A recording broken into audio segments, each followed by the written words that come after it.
বন্ধুরা, আজকে আমি রুই মাছের একটা রেসিপি শেয়ার করছি, যে রেসিপিটার মধ্যে টক ঝাল মিষ্টি তিনটে ফ্লেভারই পাবে।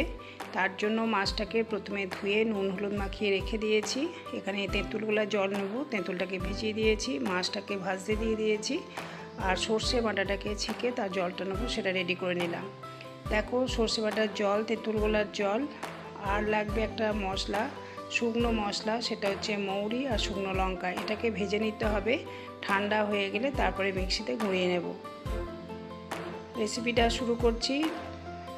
এর জন্য সর্ষে তেল ব্যবহার করছি। কড়াইতে সর্ষে তেল গরম করতে দিয়ে কালো জিরে ফোড়ন দিলাম। এরপর তেঁতুলগুলা জলটাকে দিলাম, আরও একটু জল দেব। পরিমাণ মতো নুন আর হলুদ দিয়ে ঝোলটাকে ফুটিয়ে নেব। চিনির পরিমাণ একটু বেশি দিয়েছি, যেহেতু তেঁতুলের জল দিয়েছি।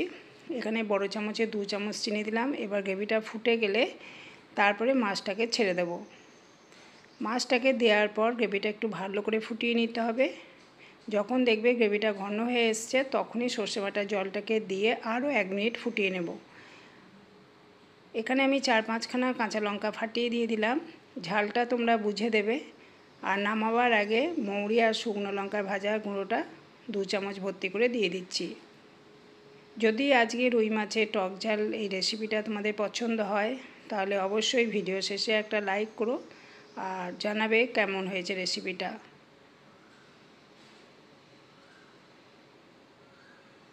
আজকে এই পর্যন্তই। নেক্সট দিন অন্য একটা রেসিপির সাথে তোমাদের সঙ্গে আমার দেখা হবে। যারা মাছ খেতে ভালোবাসো, অনুরোধ করব বাড়িতে এই রকম একটা রেসিপি অবশ্যই তৈরি করে নেবে। Thank you.